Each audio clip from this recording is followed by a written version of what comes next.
student council, sophomore class president, la la la. And I came home all excited about it. My mother said, "Now, dear, don't get a big head." And I'm like, wow, I don't think that sounds very good. I didn't have the words to say that was shaming, but I just thought, wow. So here's what I did with that. As the years went by, I let myself play smaller than I really do now and could be doing. I didn't want to get a big head. And so I took the opportunity to talk with my mom about that while she was still alive. She was in her 80s. And I told her about that.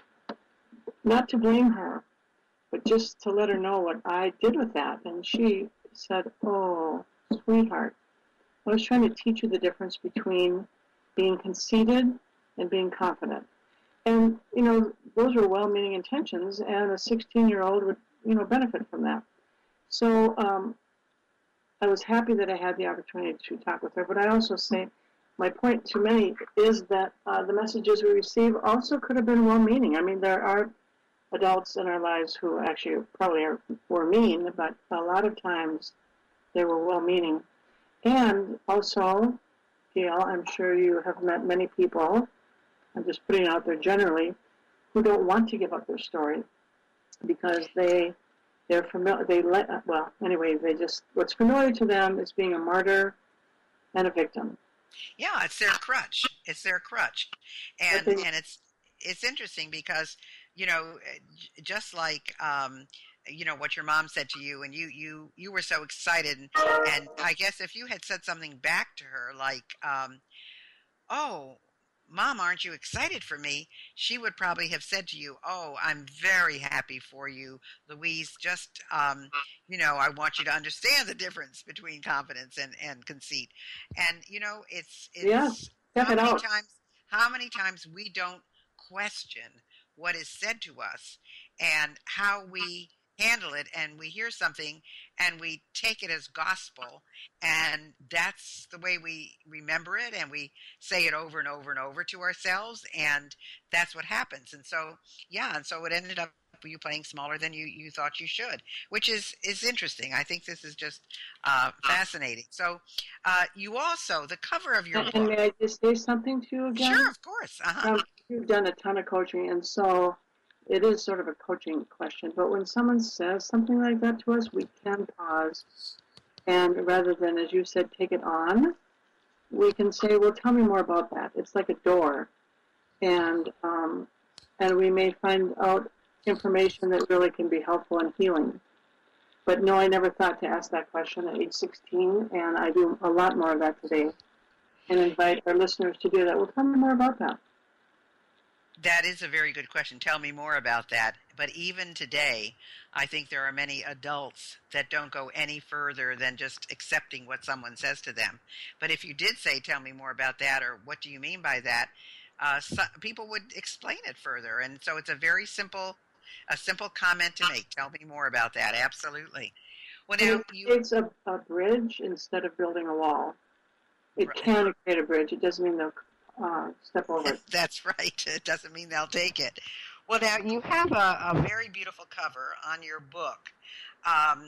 Did it come to you in a specific way? Well, thanks for asking. I had even paid for the rights to have a watercolor dragonfly image from an artist that I wanted on the cover of it because I do like the symbolism of a dragonfly, that being a transformation. And so my editor was trying to get this book rolling before I was speaking at a conference, and she did not follow her own protocol, and so I never really talked to the person who was going to create the cover. And so then last year I got like 3 different covers, and I looked at them and I thought to myself, gosh, I don't really like any of them.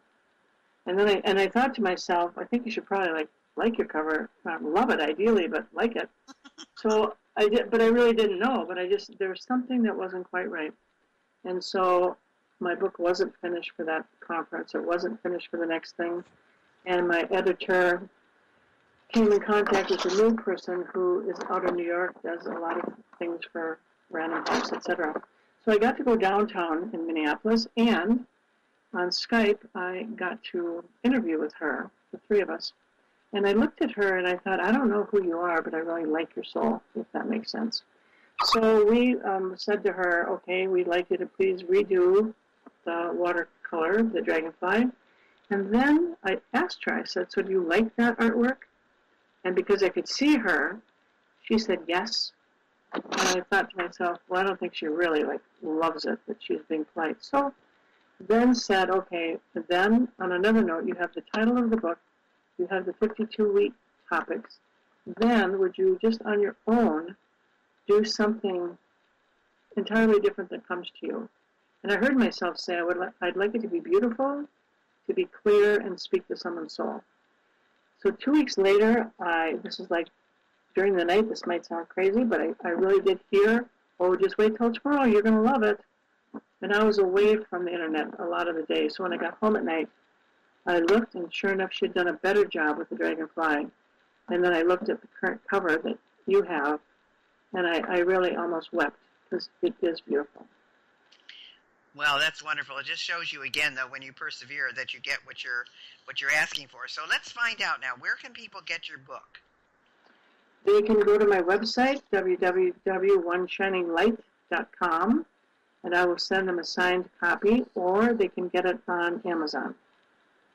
Okay, and on your website, is that the best way to get a hold of you as well? My website, or do you want my email?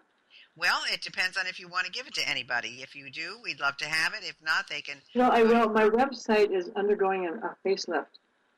Okay. Ideally, but it still pops up. It's just not really who I am. My email is Louise, Louise, at 3 words written out, one, O-N-E, shininglight.com. Fabulous. So you can go to Louise's website, find her work there, email her if you're of interest to find out about this 52-week program that she has in her book. And also, I think it's important to understand that she brings a wealth of background to this. She was a psychologist for over 25 years in private practice. She's a former classroom teacher. What did you teach, Louise, by the way? Oh, thanks for asking. 3rd grade, 5th grade, 6th grade, and preschool when my children were in preschool, and I think I made about $2.25 an hour in the basement of the church. So by the time I paid their tuition and we went to McDonald's, it was gone. But it was fun. I liked it a lot. And then I subbed in a lot of different grades. Well, that's fantastic. Those are great grades to get a experience in, that's for sure. You learn a lot. I used to love the little children because however you show up, they say, oh, Mrs. Griffith, you are so beautiful, right? And then 6 years would say, whoa, you having a bad hair day? What's up with you today? Shows you the difference between 1st grade and 6th, right?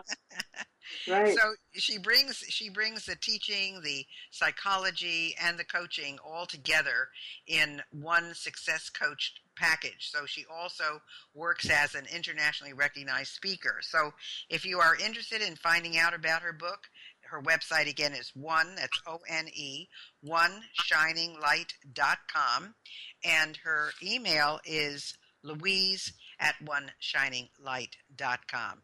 So, Louise, it's been a pleasure to have you with us today, and I wish you success with your following book that you're going to write at some point, and hopefully you'll get some questions from our listeners, and they will find a lot to ask you about in your work with this program that you've got. So again, remember folks, you are worth it, and remember to go to Louise's website.